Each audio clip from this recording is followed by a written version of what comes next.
Mom texted, "We no longer trust you." I replied, understood, and cut them off for good without looking back as everything fell apart without me. 2 days later, their lawyer reached out to me in a panic. Mom sent a message. "We changed all of the locks on the front door, including the gate code. We no longer trust you." That is the type of sentence you never forget no matter how many years pass. It came in as a text at 8:14 a.m. sharp, as if she had spent the entire night rehearsing and had finally decided it was time to perform. I just gazed at it, not because I didn't expect it deep down. I knew something like this would happen, but because it felt so corporate, so clean, as if they were dismissing me from the family. And then, as if the world had stopped to allow me to comprehend the insult, I responded without flinching, "Understood. Very smart. But I believe you forgot one detail." I did not wait for a response. I opened the banking app and canceled the $4,800 mortgage transfer I had been making every month on their house, the one they gave to my sister. They argued she earned it because she had grandchildren, but all I offered them was disappointment. 2 days later, a new message arrived. This time the number is different. No emojis, no passive-aggressive ellipses, just a simple all-caps subject line from a law firm. "We have an issue. Please call quickly." I never did, since by the time the email arrived, the event was already over. But let me back up, because stories like this do not start with betrayal. They start with love, or at least the act of expressing it. They begin with a child who keeps saying yes, because he believes it will be worth something someday. One day they will say thank you. One day he will be important. That youngster was me. For many years, I paid the bills, I solved my problems, I bore the weight they called for help, till I stopped. That morning, the locks changed, but I had already changed something far more important myself. To be honest, I didn't believe I was helping. I believed I was saving the family, the house, and the balance. If someone had asked me back then, I would have answered, "I'm just supporting, I can afford it." However, it wasn't just anything.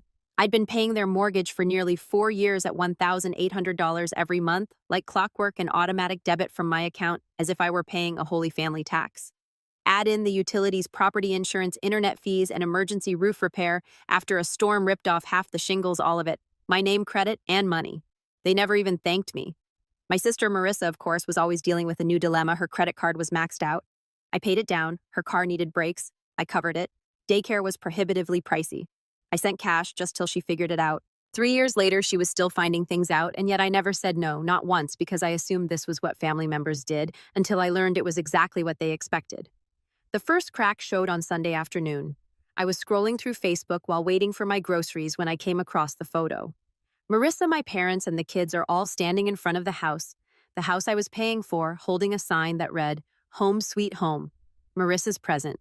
My mother's caption read, "So proud of our daughter for building a future we can all share. This home is in the right hands." I had to reread it, Marissa's home, right hands. There was no acknowledgement of me, no tag, no photo credit, not even the passing phrase, "We're grateful for Jordan's support," just them smiling on a porch I had paid for. The comment section was a riot of emojis, hearts, and claps. "She's such a powerful woman. You are lucky to have her. She's an incredible support for your family." Even my aunt said, "Marissa, you deserve every inch of that house." I wanted to throw my phone away, but I didn't. I just stared at it like if it were a bruise that I wasn't ready to touch. A few days later, I called the bank to confirm something just to make sure the mortgage was still in my name. It was, but then the woman on the phone nonchalantly stated, "Looks like there was a request submitted last week to change the primary contact to a Miss Marissa Harper." My heart stopped. "They didn't finish the verification," she explained, "but the documents are being processed," I said, before hanging up the phone. Then I examined my statements, which is when I noticed it. There's an extra $2,400 missing from my checking account, a transfer to a card I did not authorize. I recognized that number, Marissa's emergency visa. I once bailed her out while she was temporarily unemployed 2 years ago. I messaged her quietly, "Me. Have you used my card again?" Marissa, "Jordan, don't make this a thing. We needed groceries and the children needed shoes." I assumed we were still sharing that one. Me, "No, we were not." She did not answer, but my mother did. "Mom, honey, Marissa is going through a lot right now," she stated. "She will repay you.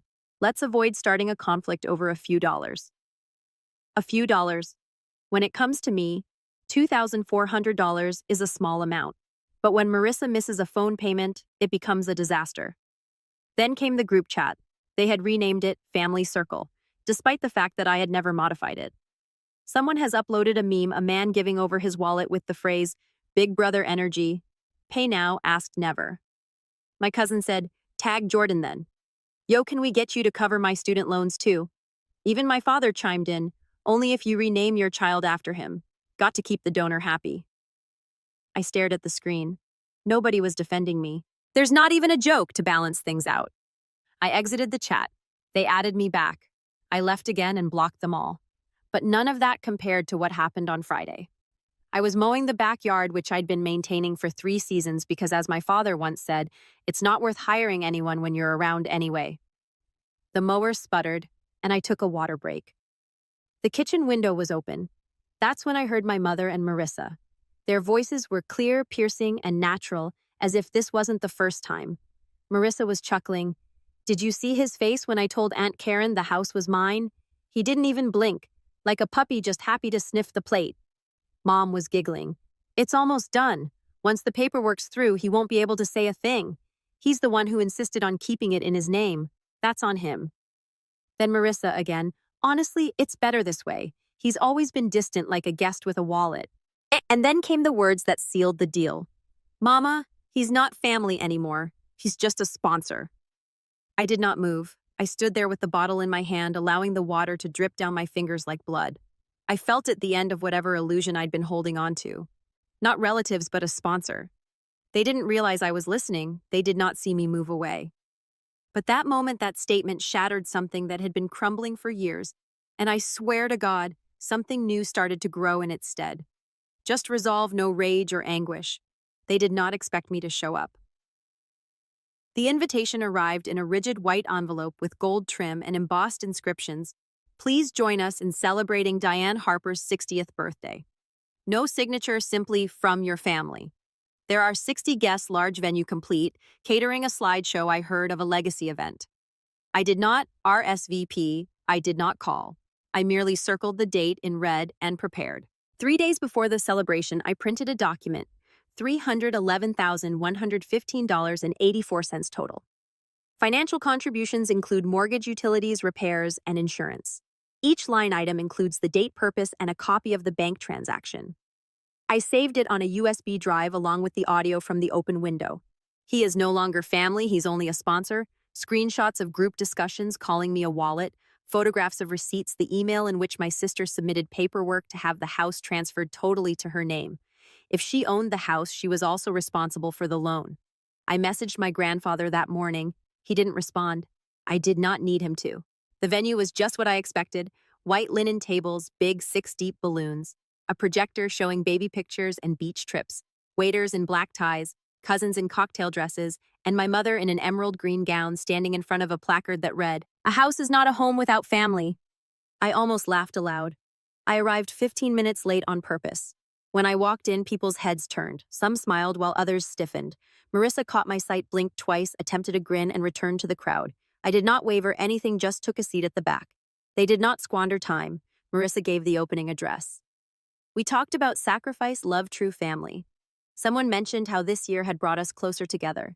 The screen behind her displayed a photograph of the house. The caption reads, "Built with love, passed down on purpose. No mention of me."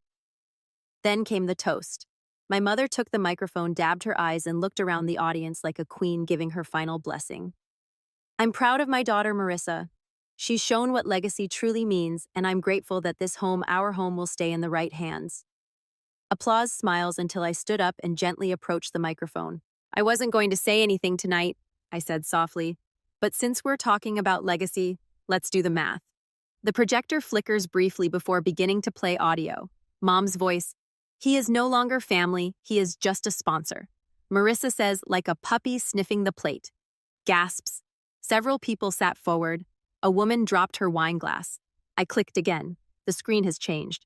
Screenshot group conversation, tag Jordan. Only if he names his child after the bank. The ledger comes next, $1,800 times 48 months, repairs, maintenance, property tax. If this house now belongs to Marissa, I informed her, then I'm here to present a bill, not a favor, a debt. I held up the printed invoice, 211 pages stapled. Silence. Then, "Are you serious?" Marissa exclaimed, dead serious. I said, unless you want to call it theft. It was a gift, my mother snapped. Funny, I remarked, moving closer. I didn't sign a gift certificate. I signed every check. My father stood up as if about to launch. I turned to face him. Want to talk about the loan application you filled out using my name as a co-signer without telling me? Because I've got that too. He sat back down. That is when the door opened and my grandfather walked in. He didn't say anything at first. I stepped directly to the front of the room. All 60 guests watched as he took the microphone, glanced around, and spoke slowly. You raised a thief, he added, staring at my father, and a coward. You tried to bury your son in silence, but the thing about mud is it doesn't hide footprints for long. The trust is yours now, he added, looking at me. The one your father tried to redirect. I changed it last week. Marissa's name has been removed completely. Gasps again. My mom's face cracked. Marissa's knees buckled. She used the back of a chair to stabilize herself. You want a legacy? Grandpa asked, staring directly at them. Earn it the hard way. He dropped the mic literally and walked away. I placed the printed invoice on the gift table between a stack of boxed wine and family photo albums. You changed the locks, I announced loudly enough for the back row to hear. I changed my future. I'm not your donor. I'm your debt collector. Then I walked out. Did not stay for cake, did not shake hands. I didn't look back. The celebration was over, and so was the falsehood. The next morning, I awoke to 57 unread texts. The first came from my mother. You embarrassed me for my birthday. You mocked your own blood. Then my dad. I don't care what you believe you are owed. You will not see a single penny. Then, as usual, Marissa uploaded a black screen on her Instagram story. Some wounds come from those who were supposed to heal you. The comments accompanying her final shot were a parade of ambiguous sympathy. You do not deserve this, Mama. Stay strong. Family will ruin you more quickly than strangers. None of them realized she had called me a pocketbook from behind a locked window. Neither of them had seen the invoice, but somebody else had. 2 days later, I received a call from an unknown number. I responded out of pure curiosity. Greg Harper, the speaker said calmly and clearly. My name is Philip Grant. I'm an attorney representing your parents. I'd like to discuss a potential financial resolution. I did not speak. They're not looking for a lawsuit, he explained. They want this to go away quietly. No press, no social media. In exchange, they're willing to offer a settlement. I slumped back in my chair. Let me guess. I replied, half the amount I'm owed in exchange for silence. A reasonable amount, he remarked, given the informality of the arrangement. I nearly laughed. Philip, I replied, I have every receipt, every deposit. I have audio of them mocking me. I have their voices on tape admitting what they did. I'm aware, he replied stiffly. That's why we're calling. Then here's what we'll do, I explained. Full repayment, every cent, or I file a public claim and attach the audio as evidence. You've got 72 hours. He paused. Understood. I'll be in touch. Exactly 72 hours later, the wire struck $311,115.84, labeled as reimbursement settlement. No further liability is admitted. It did not come from my parents, not even Marissa. The sender used a private business account registered to someone I didn't recognize, probably a loan shark or a worried friend of my father's. That made things even better. I printed the transaction, filed the papers, and saved it 6 different times. I didn't respond, thank them, or say anything. I was not there to make peace. I was there to get paid. A week later, I shared a video. The background is clean. There is no rage, only clarity. Some argue that closure is about forgiveness. A wire transfer marked the end of the process for me. $211,723.84 is the cost of 4 years of silence, obedience, and funding another person's fantasy. They refer to me as a sponsor after first calling me family. Now they may say I'm settled. I blurred the account numbers while leaving the total visible. This is not about hatred. This is about facts, and facts come with receipts. The post became viral again, but this time even more so. Therapists shared it, the adult children of toxic parents saved it. One guy DM'd stating it encouraged him to cancel his mother's auto lease. I did not respond. That day my father left a voicemail. So that's it. Do you honestly believe that money can heal everything? Do you think you've won? You are no longer part of this family. I deleted it without hearing the rest. They had changed the locks. I altered the terms. Now I reside in a tiny modern apartment with large windows and complete silence. There's no family group chat, no late night calls for immediate assistance. There are no guilt trips disguised as concern. People occasionally question if it hurts to be done with them. It does not, because the reality is, I'm not finished. I am free. Freedom cost exactly $311,115.84. People keep asking if I'm feeling lighter now if cutting off my family provided me peace, closure, or whatever word people like to say when they mean it. Did it work? The answer is easy. I do not feel lighter, I feel more clear. Because calm isn't necessarily synonymous with weightlessness. It sometimes comes with gravity, a grounded, firm sense that you're finally on your own side. After everything, they vanished precisely as I predicted. No calls, no letters, no "we miss you." Just silence. Not the sort that hurts, but the kind that affirms the truth. I was never their son. I was a service member. And when I stopped working, I stopped mattering. 2 months later, I finally learned to love mornings, the way sunshine seeps through clean windows, the sound of coffee spilling rather than texting. There are no group conversations begging for favors, number "can you transfer stuff quickly?" No passive aggressive. Guess who hasn't phoned their mother recently?